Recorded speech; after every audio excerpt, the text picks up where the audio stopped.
প্রিয় শিক্ষার্থীরা, আমরা আজকে অনুশীলনী একের এই সৃজনশীলটি সমাধান করব। তার সাথে আমি চেষ্টা করব অসংখ্য প্রশ্নকে এইটার আলোকে আলোচনা করার জন্য। দেখো, আমি প্রথমে লিখছি 1 2 3 4 সংখ্যাগুলোকে স্বাভাবিক সংখ্যা বলা হয়। আর এই স্বাভাবিক সংখ্যা নিয়ে একটু আলোচনা করি। স্বাভাবিক সংখ্যা ইংলিশে বলা হয় ন্যাচারাল নাম্বার, যার প্রথম বর্ণটা হচ্ছে n। এই n-টাকে এই জায়গায় একটু গাঢ় করে দেওয়া হয়। সাধারণত সিম্বল হিসাবে n দ্বারা ন্যাচারাল নাম্বার সেটকে প্রকাশ করা হয়। ন্যাচারাল নাম্বার সেটের মধ্যে উপাদান শুরু হয় 1 থেকে, 1 2 3 4 ডট ডট।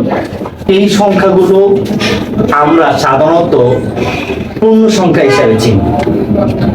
সকল ধনাত্মক পূর্ণ সংখ্যাকে স্বাভাবিক সংখ্যা বলা হয়, আর তাকে এইভাবে প্রকাশ করা হয়। এইখানে তাহলে আমি যাদেরকে লিখছি তারা পূর্ণ সংখ্যা এবং স্বাভাবিক সংখ্যা। এরপরে লেখায় বলা আছে যে সকল স্বাভাবিক সংখ্যার বর্গমূল পূর্ণ সংখ্যা নয়। তাহলে স্বাভাবিক সংখ্যা আমি একটা চয়েস করে নিই, 4 একটা সংখ্যা নিলাম স্বাভাবিক সংখ্যা থেকে নেওয়া, আমি তাকে বর্গমূল করলাম, সে একটা সংখ্যা দিচ্ছে, এটা পূর্ণ সংখ্যা। আমি আরেকটা নিলাম, বর্গমূল করলাম, 3 পেলাম। তার মানে স্বাভাবিক সংখ্যার বর্গমূল করলে পূর্ণ সংখ্যা পাওয়া গেলে সেটা হচ্ছে কি মূলদ সংখ্যা, অর্থাৎ এরা মূলদ। আমি মূলদের ডেফিনিশন দিব একটু পরে। আমি 4 কে লিখছি, যদি 3 কে লিখতাম, 2 কে লিখতাম, আমি কিন্তু কোনো পূর্ণ সংখ্যা পাচ্ছি না। তোমরা ক্যালকুলেটরে যখন √2 লিখবে তখন একটা সংখ্যা পাবে, সেটা দশমিক ওয়ালা সংখ্যা, তার মানে সে পূর্ণ সংখ্যা দিচ্ছে না। খেয়াল করে দেখো, √2 কে √4 দেওয়াতে 2 বেরিয়েছে, কারণ √2 কে দিলে সে 1 অপেক্ষা ছোট হবে না, 1 অপেক্ষা বড় হবে, বাট 2 অপেক্ষা ছোট হবে, তাহলে সে একটা দশমিক সংখ্যা প্রকাশ করবে। সেম এটাও, তার মানে পূর্ণ সংখ্যা দেয় নাই, যে যারা এরকম বর্গমূল করলে পূর্ণ সংখ্যা দিবে না সেই সকল সংখ্যাকে অমূলদ সংখ্যা বলা হয়। তাহলে এর হচ্ছে অমূলদ সংখ্যা। তাহলে এই কথার উদ্দীপকের এই কথার দ্বারা আমরা সংজ্ঞায়িত করতে পারি মূলদ কিরকম হতে পারে, অমূলদ কিরকম হতে পারে, জাস্ট এইটুকু।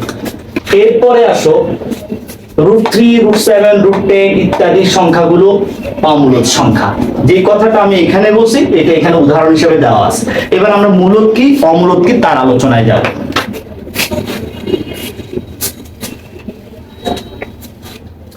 মূলদ সংখ্যা খুবই ইম্পর্টেন্ট বিষয়। এই অধ্যায় সবচেয়ে বেশি যেটা আলোচিত সেটা হচ্ছে মূলদ, আর এটা হচ্ছে অমূলদ। দেখো, এই প্রশ্নের সৃজনশীল সেটা লেখা আছে, আমি এখানে তখন বিস্তারিত আলোচনা করবো। জাস্ট এখানে একটা আকার নিয়ে কথা বলবো। যেমন একটা সংখ্যা নিলাম 3, এটা একটা পূর্ণ সংখ্যা। এই সংখ্যাটার নিচে আমি এটা 1 লিখতে পারি। কেন? আমি জানি যে কোনো পূর্ণ সংখ্যার ভগ্নাংশ আকারে লিখতে গেলে লব হিসাবে পূর্ণ সংখ্যাটাকে হর হিসাবে 1 কল্পনা করা হয় বা ধরে নেওয়া হয়। সেই হিসাবে এটা অনেকটা p/q আকার।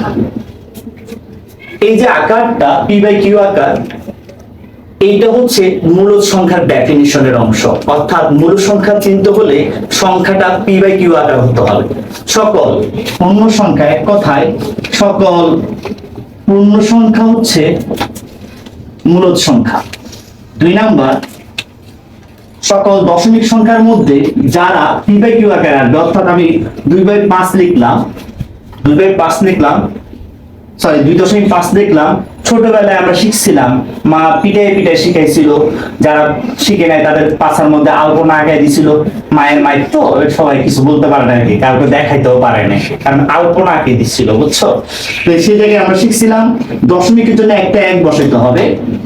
দশমিকের পরে যত জন থাকবে ততটা শূন্য বসবে। দশমিকের পরে আমি 1 জন পাচ্ছি, তাই একটা শূন্য বসাইছি।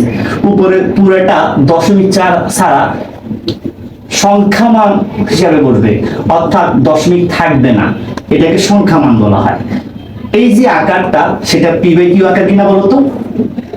তাহলে এই জায়গায় যে সকল সংখ্যাকে p/q আকারে, যে সকল দশমিক ওয়ালা সংখ্যাকে p/q আকারে প্রকাশ করা যায় তারা কি সংখ্যা হবে? যে সকল দশমিক সংখ্যা পি বাই কিউ আকারে থাকে তার হচ্ছে মূলদ সংখ্যা। আরেকটা, এবার আসো, দেখতেই পাচ্ছ এখানে একটা টপিকস দেওয়া আছে পৌনঃপুনিকের। এই ক্ষেত্রে 3 নম্বরে আমরা বলতে পারি সকল পৌনঃপুনিক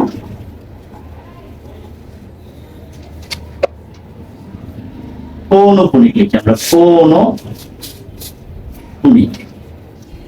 সংখ্যা এরা সাধারণত মূলদ সংখ্যা।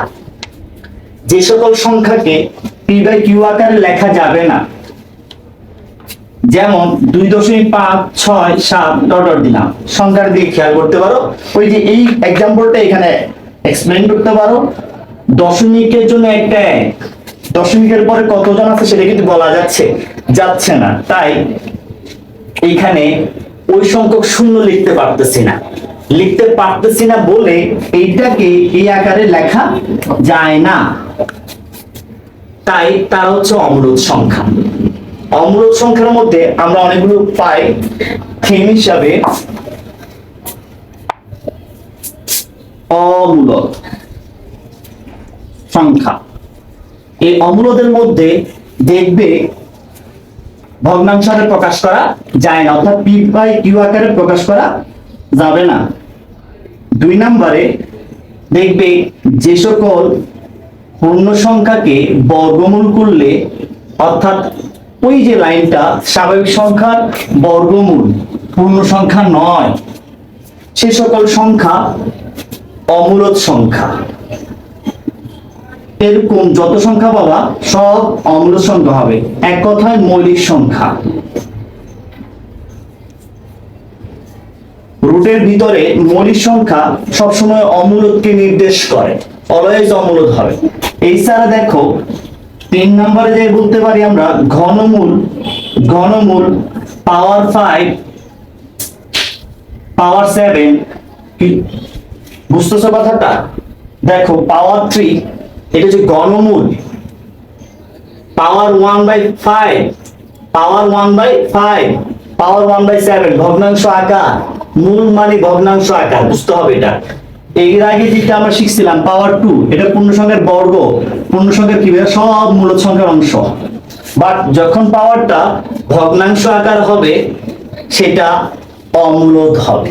শুধুমাত্র রুটটা যদি পূর্ণ সংখ্যা দেয়, কিছুক্ষণ আগে যেটা দেখাইছি, রুটটা কেবল যদি পূর্ণ সংখ্যা, এই যে রুট দিলাম পূর্ণ সংখ্যা পাচ্ছি, তখনই কেবল মূলদ হবে, অন্যথায় অমূলদ হবে। তাহলে রুট জাতীয় যত আছে সেটা পূর্ণ সংখ্যা প্রকাশ না করলে অমূলদ হবে। এই ছাড়া পাই অমূলদ সংখ্যাকে নির্দেশ করে। পাই একটা ধ্রুব সংখ্যা 3.1416, এরকম করে ডট ডট অসংখ্য লেখা যায়। একজন গণিতবিদ পাই নিয়ে আলোচনা করছে, তিনি পাইয়ের ব্যাখ্যায় 3.1416 লিখতে বেশি লেখে না, প্রায় 40টা পৃষ্ঠা লিখে গেছে। এরপর বলছে আই এম সরি, আমার নাতিপুতিরা এসে বাকিটা করে যাবে। এখন পর্যন্ত নাতিপুতিরা আসতে পারে নাই, বাকিটা করতেও পারে নাই। তার মানে এটা একটা অমূলদ সংখ্যা। এরপর এক্সপোনেনশিয়াল, যেটাকে আমরা দেখতে পাই লনের মধ্যে, অর্থাৎ লগ ই ভিত্তিক যদি হয়, এটাকে সাধারণত আমরা লন নামে চিনি। তোমাদের ক্যালকুলেটরের মধ্যে দেখবে লনের বাটন যেটা আছে সেটার উপর দিয়ে e⁻x লেখা আছে। ক্যালকুলেটরে e⁻x এর যে বিশ্লেষণ, সেটা 1 2 3 এরকম কোনো সংখ্যা বসাও, সেটা শূন্য ব্যতীত অন্য কোনো সংখ্যা বসাও, দেখবে সেটা একটা অসীম একটা মান দিবে, দশমিক ওয়ালা ইওয়ালা। সেটাও কি সংখ্যা হবে? অমূলদ সংখ্যা হবে। তার মানে অমূলদ সংখ্যা কি এটা বোঝা গেছে। এছাড়া ইমাজিনারি নাম্বার, কাল্পনিক সংখ্যা যেটাকে বলা হয়, যার মিনিং হচ্ছে √1। এই টাইপের যত প্রশ্ন আছে এটাকে জটিল সংখ্যা বলা হয়, ইমাজিনারি নাম্বার বলা হয়, কমপ্লেক্স নাম্বার বলা হয়, কাল্পনিক সংখ্যা বলা হয়। এগুলো সব অবাস্তব টাইপের মান দিবে, অসংজ্ঞায়িত মান দিবে। দেখা যাচ্ছে না? এটা ভালো করে দেখো, দেখা যাচ্ছে কিনা? এবার ঠিক আছে? ক্লিয়ার? তার মানে এই আইটেম গুলো সব কি নির্দেশ করতেছে? অমূলদ সংখ্যাকে নির্দেশ করতেছে। কথা কি বুঝাইতে পারছি? ক্লিয়ার হইছো? এটা নিয়ে তবে বিতর্ক আছে, এটা সাধারণত কাল্পনিক সংখ্যা, তো এটা মূলদ অমূলদের মধ্যে আসবে না, কারণ তুমি এটাকে সংজ্ঞায়িত করতে পারবে না। বুঝতে পারছি? এটা নিয়ে ইন্টারমিডিয়েট একটা অধ্যায় আছে, যার অধ্যায়টার নাম হচ্ছে জটিল সংখ্যা। কি সংখ্যা? জটিল সংখ্যা। মূলত আমরা এই পর্যন্ত যে আলোচনাগুলো করছি সব অমূলদের আলোচনা। মূলদ এবং অমূলদের আশা করি কিছুটা অংশ বোঝা গেছে। তারপরে একটু আলোচনা আমি এই গ নাম্বারে এসে করব।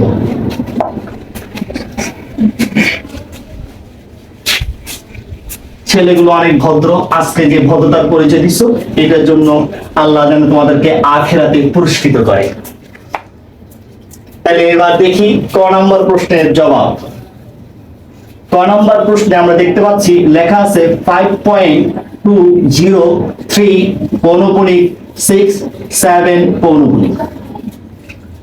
দশমিকের ক্ষেত্রে কিছুক্ষণ আগে একটা এক্সাম্পল দিছি, আর একটা এক্সাম্পল নিচ্ছি বোঝার জন্য।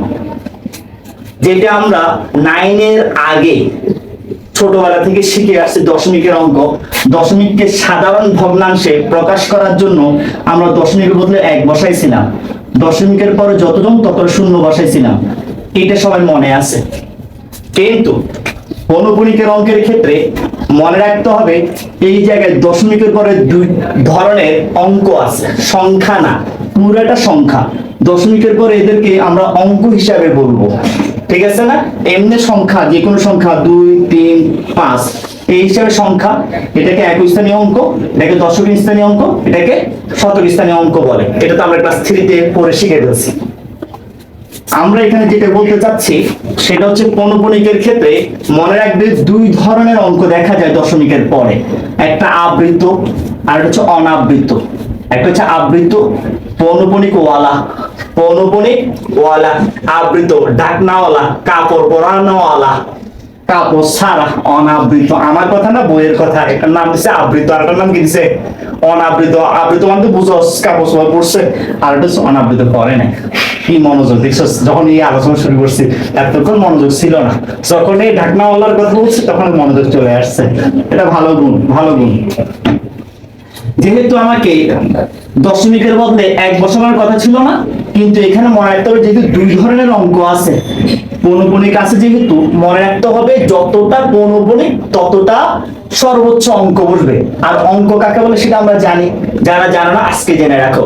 0 1 2 3 4 5 6 7 8 9 এই প্রতীকগুলোকে অঙ্ক বলা হয়। এই প্রতীকগুলোকে কি বলা হয়? অঙ্ক। অঙ্কের মধ্যে সবচেয়ে বড় অঙ্ক হচ্ছে 9, আর সবচেয়ে ছোট অঙ্ক হতো 0। কথা কি বুঝাতে পারছি? তবে 0 দিয়ে কোনো সংখ্যার সূচনা হয় না। অন্য বাকি 8টা অঙ্ককে, 9টা অঙ্ককে লিখতে হয়, যে কোনো একটা অঙ্ক পরে শূন্যকে লেখা যায়। যখন আমরা ক্ষুদ্রতম সংখ্যা বৃহত্তম সংখ্যা লিখি তখনই আমরা সেটা প্রয়োগ করি।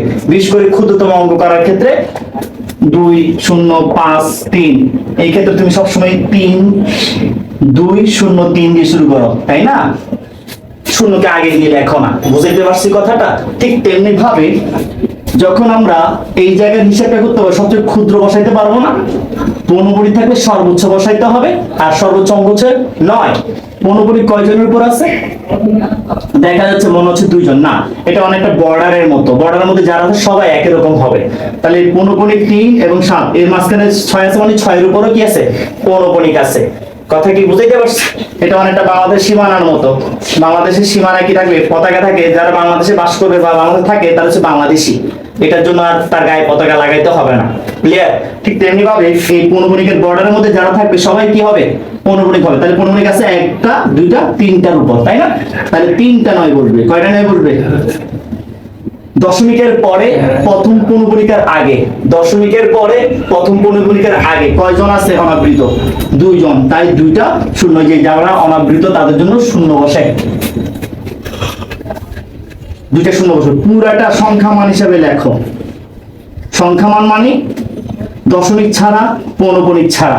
এই মাইনাসটা সূত্রের মাইনাস, এই মাইনাসটা সূত্রের মাইনাস। এরপরে প্রথম পৌনপুনিকের আগ পর্যন্ত এই সংখ্যা মান বিয়োগ হবে। ক্যালকুলেটর তো সবাই আছে, আল্লাহর নামে ক্যালকুলেটর বাইর করো, উত্তরটা বলো। 99900। উপরে কত আসতেছে দেখো।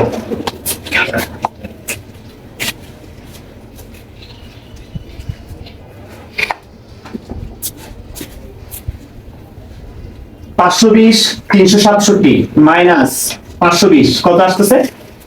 দুই ঘর করে বলো।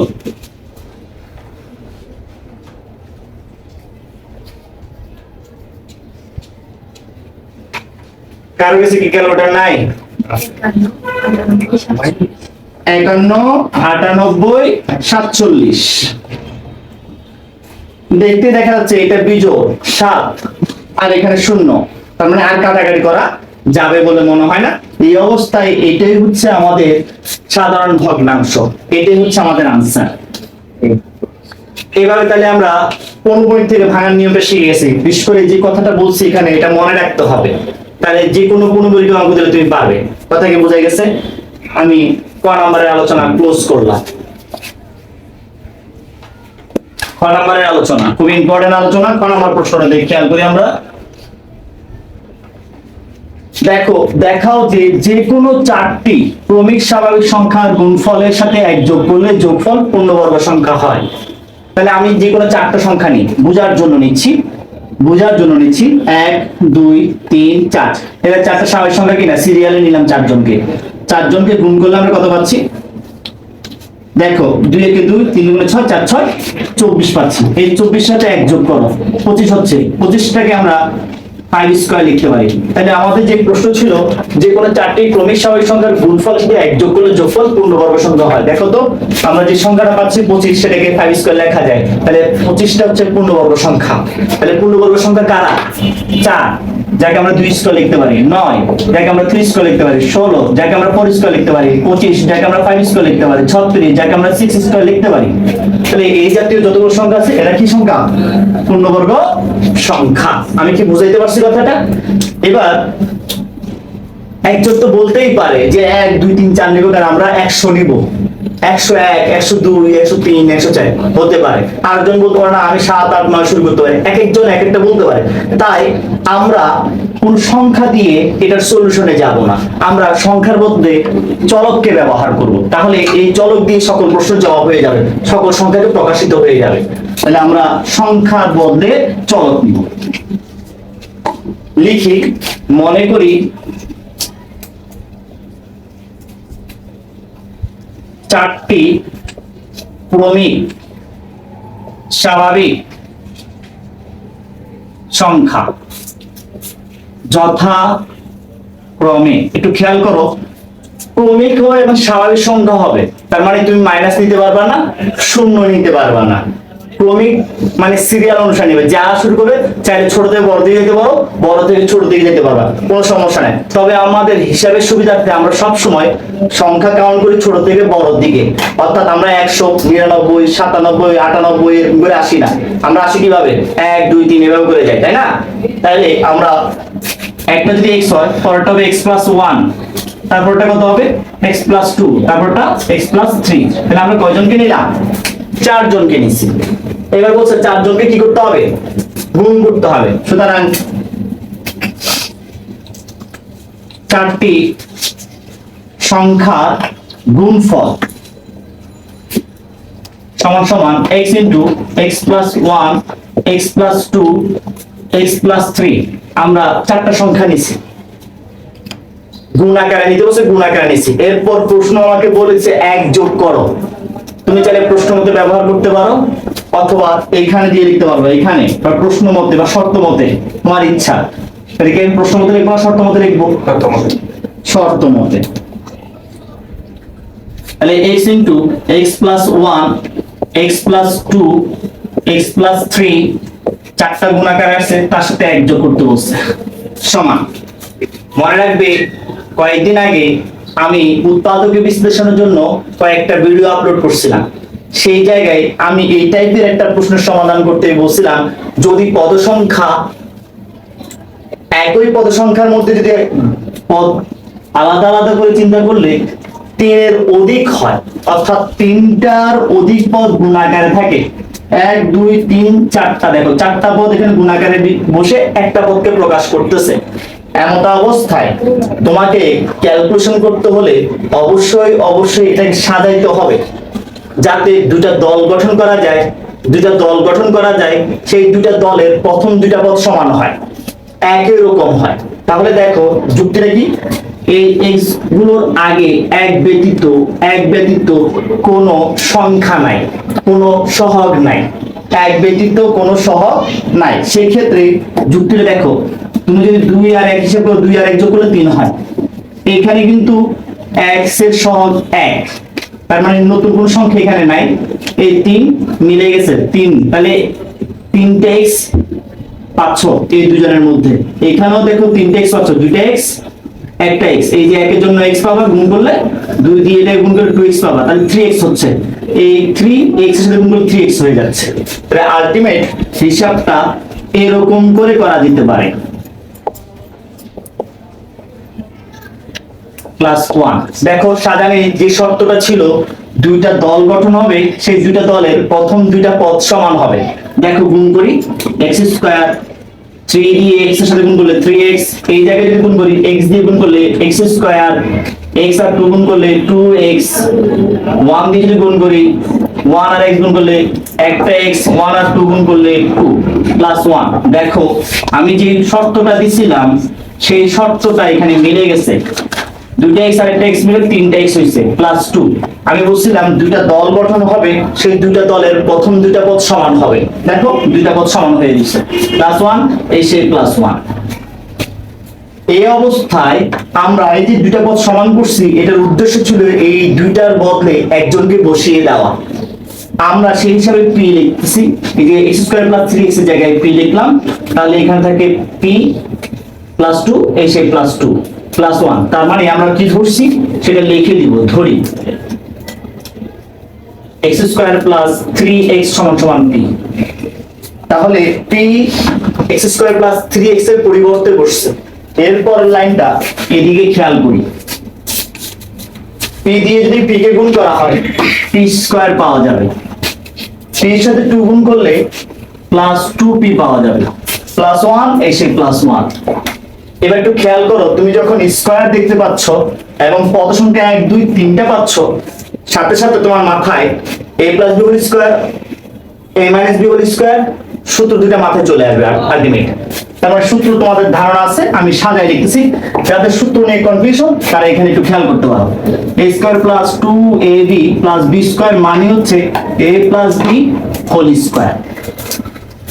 দেখো তো এখানে 3টা পদ, এখানে 3টা পদের সাথে মিলাও। a স্কয়ার প্লাস সূত্র 2 এই সে 2, a বলতে প্রথম যে স্কয়ার ছিল অর্থাৎ p স্কয়ার ছিল সেই pটা স্কয়ার ছাড়া, তার মানে এখানে আর কিছু না থাকলে আমি 1 চিন্তা করতে পারি, এখানে অলরেডি 1 আছে এই সে 1 স্কয়ার। 1 এর উপর যা ইচ্ছা তা দিতে পারবে, কোনো সমস্যা নেই, 1 এর উপর পরিবর্তন হবে না। এই অবস্থায় তুমি দেখো তো a square plus 2ab plus b square অর্থাৎ a plus b whole square মিলে গেল না? আমরা লিখতে পারি a plus b whole square, a মানে আমার p।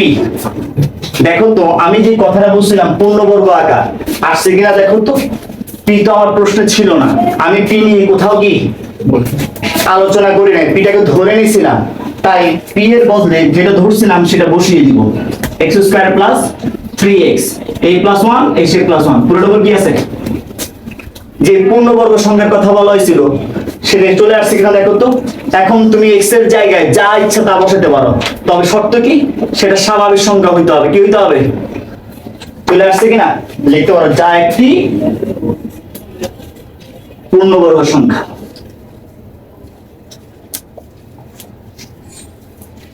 তাহলে আমরা কি বলতে পারি, অতএব যে কোনো 4টি ক্রমিক স্বাভাবিক সংখ্যার গুণফলের সাথে 1 যোগ করলে যোগফল পূর্ণবর্গ সংখ্যা হয়। এটুক নিয়ে কার কোনো কোশ্চেন নাই, লিখে দিতে পারো। অতএব যে কোনো 4টি ক্রমিক স্বাভাবিক সংখ্যার গুণফলের সাথে 1 যোগ করলে যোগফল পূর্ণ বর্গ সংখ্যা হবে। দেখাইতে বলে দেখানো, এইটুকু কি দেখা যাচ্ছে বোর্ডে লেখাটা? তাহলে কি বোঝা গেছে? একটু অনেক কষ্ট দিতেছ না? কি মজা, ম্যাথ অনেক মজা না? আমি এখানে পরে ওদিকে তোরা বাদাম সিবাস এই স্বাভাবিক না, অস্বাভাবিক না, ঠিক আছে, কিন্তু তোকে একটু চিন্তা করতে হবে, অনেকে এখানে না খেয়ে আসে, তাদেরকেও দিয়ে খা। তাহলে আমরা এটা বুঝে গেছি, পারা যাবে। কারো কোনো কোশ্চেন আছে এই পর্যন্ত এটা নিয়ে? তাহলে যে কোনো চারটা তুমি সংখ্যা নাও, পরপর ক্রমিক হইতে হবে, গুণ করো, এক যোগ করো, সংখ্যাটা কি হয়ে যাবে? পূর্ণবর্গ সংখ্যা হয়ে যাবে। তাহলে আমরা খ নাম্বারটা ক্লিয়ার করতে পারছি। কার কোনো কোশ্চেন আছে এটা নিয়ে? নাই, মুছে ফেলি। যেহেতু আমার বইতে আছে, তার মানে তোমার কষ্ট করতে হবে না, শীটও দেওয়া আছে, যেটা পরে বই ওখানে পাবা। তাহলে আমরা ওইখান থেকে নিয়ে নিব, আর ভিডিওটা কালকের মধ্যে আপলোড হয়ে যাবে ইনশাআল্লাহ।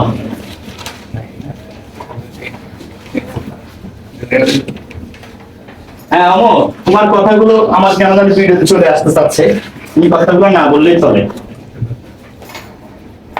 এবার আসো গ নাম্বারটার সলিউশন করবো আমরা, কেমন? সবচেয়ে ইম্পর্টেন্ট প্রশ্ন হিসাবে আমরা অমূলদ সংখ্যাকেই বুঝি। এই অধ্যায় থেকে যদি কোনো প্রশ্ন হয়, তাহলে আমি আজকে যে প্রশ্নটা সৃজনশীল হিসাবে লিখছি, সেখান থেকে দুইটা প্রশ্ন নিম্নের সম্ভাবনা সবচেয়ে বেশি খ এবং গ আসার। আর একটা প্রশ্ন নিয়ে কথা বলবো, এটা পরের ভিডিওতে আসবে ইনশাআল্লাহ। তাহলে এই কথা না বলে একটু খেয়াল করি। আমাদের √11 নিয়ে কথা বলতে বলছে। √11 শব্দটা কি? সংখ্যাটা হচ্ছে 11। আমি লিখতেছি কিভাবে দেখো, এখানে এই 11 একটু ডিসটেন্স করে লিখছি, দেখো কথাটা সুন্দর। উত্তর এখান থেকে নিব, মুখস্থ কোনো লেখা লিখবো না, ভালো করে বুঝো। তাহলে 11 রুট দিলে অমূলদ হবে, এটা আমরা প্রমাণ করতে যাচ্ছি। সংখ্যাটা 11, 11-র আগে এবং 11-র পরে।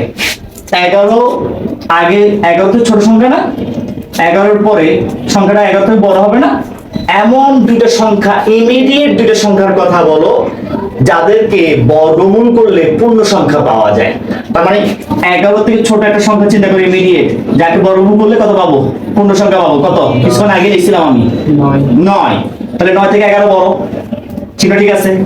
11-র পরে পূর্ণবর্গ সংখ্যা হয় একটা সংখ্যা 16। এই তো বুঝে গেছো। তাহলে আমাকে যদি এরকম আরো কোন সংখ্যা দেয়, মনে করো 7 বলছে, তাহলে আমি কি করবো? 7-এর আগে কাকে নিব? 7-এর পরে কাকে নিব?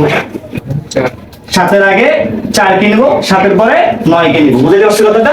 দেখো সংখ্যাটা কি লেখা, এখানে রুট দাও না, কি দেওয়া? এই যে পরের লাইন রুট করে দাও। তাহলে রুট করলে কি আসছে? দেখো তো 3, এটাকে বর্গমূল করলে সংখ্যা পাচ্ছি না, দশমিক ওয়ালা সংখ্যা পাচ্ছি, তাই না? এই যে কি বুঝলা? দেখে দেখে বলতেছি, দেখো এই √11 সংখ্যাটা 3 থেকে বড় কিন্তু 4 থেকে ছোট। পূর্ণ সংখ্যা 3-এর পরে তো পূর্ণ সংখ্যা 4-ই হয়, তার মানে সে পূর্ণ সংখ্যা নয়। এই কথাটাই আমরা এখানে লিখব। এখানে √11 3 অপেক্ষা বড় কিন্তু 4 অপেক্ষা ছোট। পূর্ণ সংখ্যা না অপূর্ণ সংখ্যা? অপূর্ণ সংখ্যা। কি সংখ্যা? ভালো করে বুঝতে হবে কথাটা। এখানে প্যাস, উত্তরটা কিন্তু সব এখান থেকে নিব আমি। তার মানে এই √11 3 থেকে বড় করতে দেখছি, এখান থেকে দেখতে পাচ্ছি, এবং 4 থেকে যে ছোট সেটা এখান থেকে দেখতে পাচ্ছি। পূর্ণ সংখ্যা নয়। তাহলে পূর্ণ সংখ্যা যে নয়, সে কি ধরনের সংখ্যা? নিশ্চয়ই দশমিক ওয়ালা সংখ্যা। তাহলে আমরা বলতে পারি √11 একটি দশমিক সংখ্যা। আচ্ছা, এবার দশমিক সংখ্যা হয়ে তো আমাদের আলোচনা মূলদের এবং অমূলদের আলোচনা হবে। কেন? কারণ কিছুক্ষণ আগে আমরা মূলদের কথা যখন বলছিলাম, সকল পূর্ণ সংখ্যাই মূলদ সংখ্যা। কেন? সকল পূর্ণ সংখ্যার নিচে 1 আছে, তাই আমি তাকে মূলদ সংখ্যা বলতে পারতেছি। কিন্তু যেটা দশমিক, সেখানে এসে আমি ভেজালে পড়ে যাচ্ছে, হয় মূলদ হবে, না হয় সে কি হতে পারে, যদি p/q আকারে প্রকাশ করা যায় তাকে আমরা মূলদ বলতেছি, যাকে p/q আকারে প্রকাশ করা যায় নাই তাকে আমরা কি বলছিলাম? অমূলদ বলছিলাম। এই কথাটাই এখানে বলবো। তাহলে √11 সংখ্যাটি হয় মূলদ সংখ্যা, না হয় অমূলদ সংখ্যা। ভালো করে বুঝতে হবে কথাটা। আচ্ছা, আমরা প্রমাণ করতেছিলাম কি? অমূলদ। কিন্তু ডেফিনিশন হিসাবে বাস্তবে যেটা নির্ণয় করা যাচ্ছে সেটা মূলদ না অমূলদ? নিশ্চয় মূলদ, কারণ মূলদকে ডেফিনিশন করা যাচ্ছে, সংজ্ঞায়িত করা যাচ্ছে পি বাই কিউ আকার। কিন্তু যেটা করা যায় না সেটা কি? অমূলদ। তাহলে আমরা যেহেতু প্রমাণ করবো অমূলদ, তাহলে ধরে নিব সেটা মূলদ। কেন? এই অবস্থায় সে মূলদ হইতে পারে, অমূলদ হইতে পারে। মূলদকে সংজ্ঞায়িত করা যায়, মূলদকে নিয়ে আলোচনা করা যেতে পারে, ব্যাখ্যা বিশ্লেষণ করা যেতে পারে, কিন্তু অমূলদকে নিয়ে করা যায় না। তাই আমরা আলোচনায় এই √11 কে কি ধরবো? ধরে নেব সেটা মূলদ সংখ্যা। মনে করি √11 একটি মূলদ সংখ্যা। আচ্ছা, যদি মূলদ হয় তাহলে তো আমরা লিখতে পারবো যে যদি মূলদ হয় √11 পি বাই কিউ লেখা যায়। এখন প্রশ্ন হতে পারে পি বাই কিউ তো ছিল না তখন আলোচনার মধ্যে, সে হঠাৎ কোথা থেকে আসলো, সে কে, তার পরিচয় দেওয়া দরকার।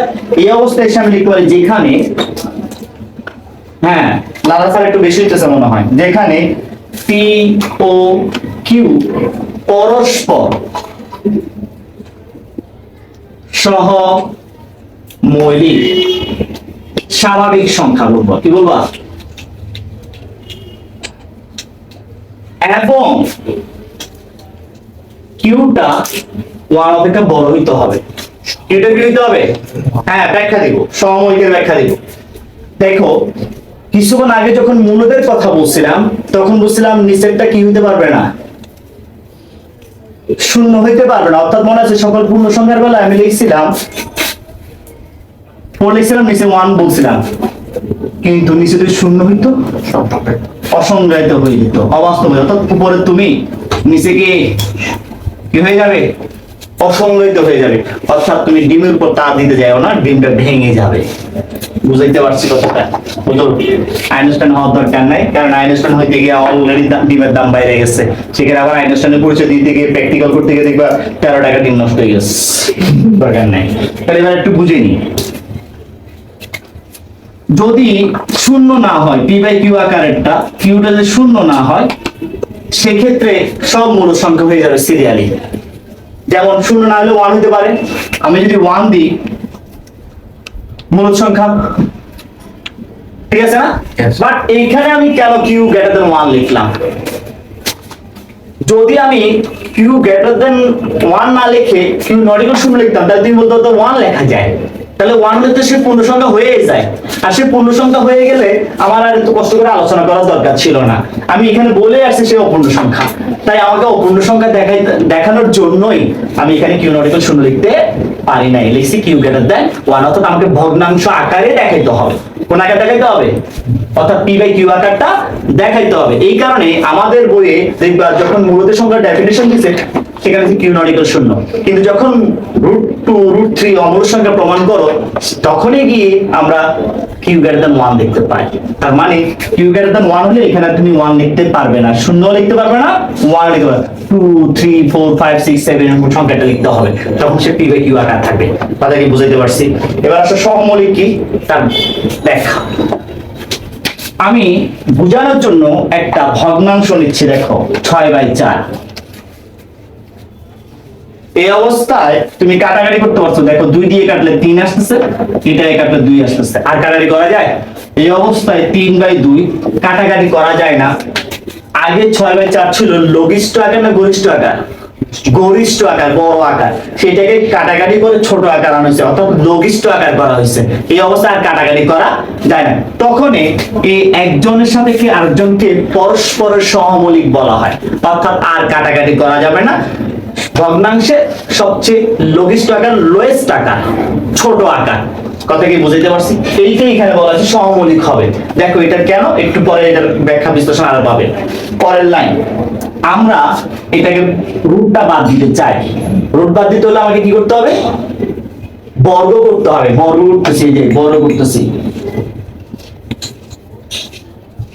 বর্গ করে এরপরে আমরা কিউ স্কয়ার থেকে কিউ স্কয়ার, দুইটা কিউ না গুণাকারে আছে, কিউ দিয়ে গুণ করে এই আকারটা নিয়ে আসবো। কি করছি আমরা? কিউ দ্বারা গুণ করে চলে আসছে না? এখন তোমাদের কাছে আমার একটা ছোট প্রশ্ন, এই যে 11 কিউ সংখ্যাটা, এটা কখনো দশমিক সংখ্যা হতে পারে? কেন হতে পারে না? কারণ কিউটা তুমি কিছুক্ষণ আগে বলছো সেই সহমৌলিক হবে এবং স্বাভাবিক সংখ্যা হবে, তার মানে তার দশমিক হওয়ার সম্ভাবনা নাই। সে সহমৌলিক সংখ্যা মানে কি? মৌলিক সংখ্যা টাইপের। এক। দুই নম্বর সে কি স্বাভাবিক সংখ্যা, তার মানে সে দশমিক সংখ্যা না। তাহলে 11 সাথে কিউ গুণ করলে কখনো দশমিক হতে পারে, ভগ্নাংশ আকার আসতে পারে, পৌনঃপুনিক আকার আসতে পারে। তাহলে সে কি সংখ্যা প্রকাশ করবে? পূর্ণ সংখ্যায় প্রকাশ করবে। বাট এদিকে খেয়াল করতো, পি স্কয়ার বাই কিউ এটা কখনো পূর্ণ সংখ্যা হইতে পারবে, কারণ তুমি কিছু আগে বলছো সহমৌলিক। তার মানে আমি যদি কিউর মান, পি এর মান 2 বললাম, কিউর মান যদি 3 ধরি, তুমি দেখো এই জায়গায় পি হিসাবে অর্থাৎ পি স্কয়ার বাই কিউ হিসাবে যদি চিন্তা করো, তাহলে কত আসছে? পি এর মান 2 স্কয়ার 3 ইকুয়াল 4/3 কাটাকাটি করা যায়। তার মানে কখনো সে দশমিক আঁকিয়া পূর্ণ সংখ্যার আকারে আসবে না। বুঝতে পারছি কথাটা? এবার তোমাদের কাছে একটা প্রশ্ন হতে পারে না যে এইটা পূর্ণ সংখ্যা, এটা দশমিক, তার সমান হয় কি করে? তার মানে আমরা যে চিন্তাটা করছি সেটা ভুল হচ্ছে। বুঝতে পারতেছি না মনে হয় কথাটা? এতক্ষণ বলছিলাম এটা সেম, কিন্তু এখানে দেখছি এটা পূর্ণ সংখ্যা, এটা কি অপূর্ণ সংখ্যা, দশমিক সংখ্যা। তার মানে দুটো তো সমান হতে পারে না, দুটো তো আলাদা বিষয়। এই কথাটাই আমরা এখানে বলবো।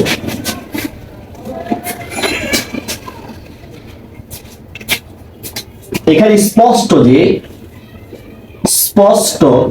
যে 11 কিউ সংখ্যাটি পূর্ণ সংখ্যা,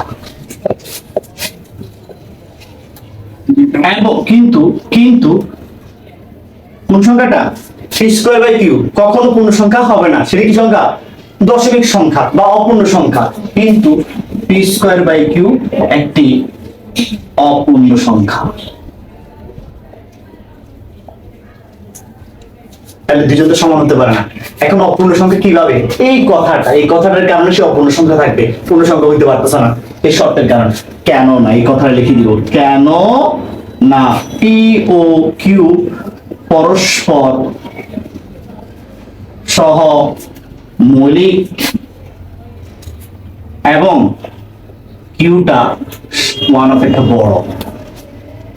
1 হইতে পারবে না। যদি 1 হইতো, ওই যে এখানে যদি 1 হইতো পূর্ণ সংখ্যা হয়ে যেত। কেন? 1 উপর যায় দেখ না কেন, 1 দিয়ে ভাগ করলে পরিবর্তন হয় না, তার মানে রেজাল্ট পূর্ণ সংখ্যা আসতো। এই কারণে অমূলদের প্রমাণে কিউ গ্রেটার দ্যান 1 লেখা হয়। বুঝতে পারছো যুক্তিটা? এই দেখো প্রত্যেকটা লাইন যুক্তির উপর নির্ভরশীল। তাহলে আমরা সিদ্ধান্ত নিতে পারি না এই যে 11 Q P square by Q আকারের কোন সংখ্যা হতে পারে না।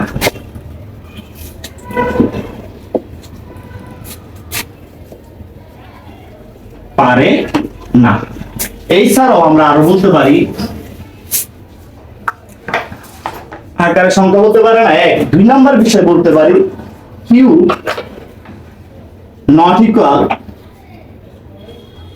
পি বাই কিউ বলতে পারি। কিন্তু দেখো তো আমরা কিছুক্ষণ আগে যেটা করছি 11 Q equal P square by Q লিখতে পারছি। তোমাদের বইয়ে কিন্তু ভুল লেখা, ওরা এটাই লিখছে, নট ইকুয়াল লিখছে। নট ইকুয়াল না, আকারের হতে পারে না, ঠিক আছে কথাটা। বাট যদি তুমি এখানে নট ইকুয়াল দাও, তুমি তো এতক্ষণ সমান দেখাই দিছো। তার মানে এখানে নট ইকুয়াল কোন যুক্তি দিয়ে দিচ্ছ বলতে পারতেছ না, তত দিতে পারতেছ না। তাহলে তুমি যদি জাস্ট স্কয়ারটা বাতাও তাহলে হয়ে গেছে। কেন? তোমার লক্ষ্য দিছিল কি? মূলদ অর্থাৎ পি বাই কিউ। এখন দেখো তো এটা এটা মিলছে, স্কয়ারটা সরাই ফেললে মিলে না। কথা বুঝতে পারছি? অতএব √11 কি হতে পারবে না? পি বাই কিউ হতে পারে না। কথা কি বুঝতে পারছি না? বুঝতে পারে নাই। কেন? এটা দশমিকওয়ালা আর এটা এটা দশমিকের মধ্যে কি পি বাই কিউ আকারে আসে না। ফেল মারছি না এই জায়গায়? তাহলে আমরা যেটাকে নিয়ে বলছিলাম ঠিক হবে, সে তো ঠিক হয় নাই। তার মানে আমরা যে যুক্তিটা দিয়েছিলাম সত্য, সেটা হয়ে গেছে মিথ্যা। মিথ্যা বললে সেটা হয়ে যাচ্ছে কি? সত্য। তার মানে দুইটা সেম হয় নাই, একটা একটা বিপরীত। তাহলে আমরা যেটা বলছিলাম তাকে কি বলছিলাম? মূলত। তার যুক্তি কি মিলছে? মিলে না। তাহলে এখন আমরা কি বলতে পারি? যেহেতু মূলত হয় নাই, সে একটাই হতে পারে, সে কি? অমূলত। এই কথাটা আমরা লিখে দিতে পারি। এটা না দিলে হবে, ডাইরেক্ট লিখে দিতে পারো। সুতরাং √11 একটি অমূলদ সংখ্যা। আমি কি বুঝাইতে পারছি কথাটা? দেখাইতে বলে দেখানো লিখবা, প্রমাণ করতে বলে প্রমাণিত লিখবা। খালি সেম টাইপের যদি তোমাকে প্রশ্ন দেয়, সেম স্টাইলে তুমি লিখতে পারবা, অনুরূপভাবে লিখতে পারবা। √3, √5, √7। এবার √7টা বেশি ইম্পর্টেন্ট, পরীক্ষা হয়তো যদি এই অধ্যায় থেকে দেয় √7টা দেওয়ার সম্ভাবনা সবচেয়ে বেশি। √11, √13, √17, √19 চলতেই থাকবে। কথা বুঝতে পারছি? এমনকি এটাও দিতে পারে ঘনমূল 2। ঘনমূলটা তুমি ঘন ধরবা, আগের ইমিডিয়েট ঘন, পরেরটা ইমিডিয়েট ঘনমূল করলে সংখ্যা দিবে, এরকম টাইপের ধরবা। কথা কি বুঝতে পারছি? তাহলে সেম হিসাবে লিখতে পারবা। আশা করি সবাই বুঝছো। সবাইকে ধন্যবাদ, সবাই ভালো থাকবা, সুস্থ থাকবা। আল্লাহ হাফেজ।